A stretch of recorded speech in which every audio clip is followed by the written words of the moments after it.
क्या कोई इंसान लगातार 14 सालों तक बिना सोए जिंदा रह सकता है? विज्ञान कहता है नहीं, ये नामुमकिन है। लेकिन रामायण में एक योद्धा ऐसा था जिसने वनवास के 14 सालों में एक पल की भी नींद नहीं ली थी, और उसी त्याग की वजह से रावण का सबसे शक्तिशाली बेटा मारा गया। कहानी है वनवास की पहली रात की। जब भगवान राम और माता सीता सो गए तो लक्ष्मण पहरा दे रहे थे। तभी उनके सामने निद्रा देवी प्रकट हुई। लक्ष्मण ने उनसे वरदान मांगा, हे देवी, मुझे 14 वर्षों तक नींद न आए ताकि मैं अपने भैया भाभी की सेवा कर सकूं।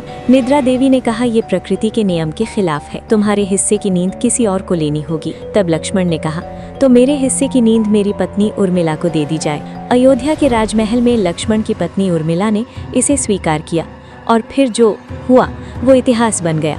उधर लक्ष्मण 14 साल तक जंगल में जागते रहे और इधर उर्मिला 14 साल तक महलों में लक्ष्मण के हिस्से की नींद लेकर सोती रहीं। ये सिर्फ त्याग नहीं था, बल्कि एक दैवीय अस्त्र की तैयारी थी, क्योंकि रावण का बेटा मेघनाद, जिसे देवराज इंद्र भी नहीं हरा पाए, उसे वरदान था कि उसे वही मार सकेगा जो 14 वर्षों तक न सोया हो और न जिसने कुछ खाया हो। अगर उर्मिला ने लक्ष्मण की नींद न ली होती तो लक्ष्मण कभी मेघनाद का वध नहीं कर पाते। राम रावण युद्ध में जीत लक्ष्मण के धनुष से ज्यादा उर्मिला की उस नींद की आरणी है।